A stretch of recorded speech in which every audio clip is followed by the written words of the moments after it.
অনেকেরই সেম প্রশ্নটা আছে যে পাখি কি আসলে রাত্রে খাবার পানি খায়? যদি না খায় তাহলে আমরা কেন রাত্রে খাবার পানি দিয়ে রাখবো? আপনাদের বলে রাখি যে পাখি রাতে খাবার ও পানি দুইটাই খায় এবং এই দুইটা আপনার ডিম পাড়া পাখিকে দেওয়া অনেক জরুরি। কিন্তু অনেকের সাথে এমনটা হচ্ছে যে আপনি রাত্রে খাবার ও পানি দিচ্ছেন, বাট সকালে উঠে দেখছেন যে আপনার খাবার ও পানি কিছুই পাখি খাচ্ছে না। এই বিষয়টা কেন হচ্ছে? এই বিষয়টা কেন হচ্ছে এর প্রধান কারণ হলো যে আপনি পাখিকে আলো দিচ্ছেন না। আপনার অবশ্যই পাখিকে আলো দিতে হবে, একটা লাইট দিতে হবে। লাইট ছাড়া পাখি দেখতে পারে না যে আপনি ওকে খাবার পানি দিচ্ছেন কি না। যেহেতু পাখি দেখতে পারতেছে না, সেহেতু আপনার খাবারগুলো থেকে যাচ্ছে, পাখি খাচ্ছে না। তো পাখিকে আপনাকে মাস্ট বি একটা আলো দিতে হবে।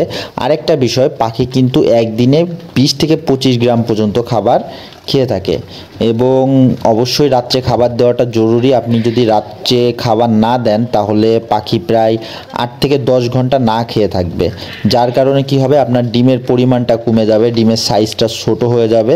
এটা অনেক বড় একটা ইফেক্ট করবে যখন আপনি ডিমটা বাজারজাত করবেন। তো এই কারণে আপনার রাত্রে অবশ্যই পাখিকে খাবার ও পানি দিয়ে রাখতে হবে এবং মাস্ট বি একটা আলো দিয়ে রাখতে হবে।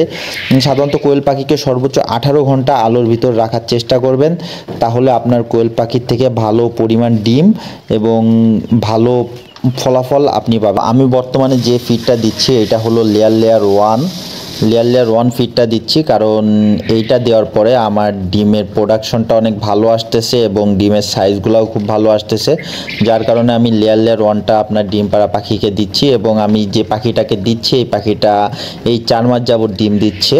এবং আপনারা যদি চান যে আমি পাখির ফিড নিয়ে একটা ডিটেলস ভিডিও করি তাহলে কমেন্টে অবশ্যই জানাবেন, এবং আপনাদের যদি কোনো কোশ্চেন থেকে থাকে তাহলে কমেন্ট করবেন, আমি করব। আর আমার চ্যানেলে নতুন হয়ে থাকলে চ্যানেলটাকে সাবস্ক্রাইব করে দিবেন এবং বেল আইকনটা অন করে দিবেন আমার পরবর্তী ভিডিও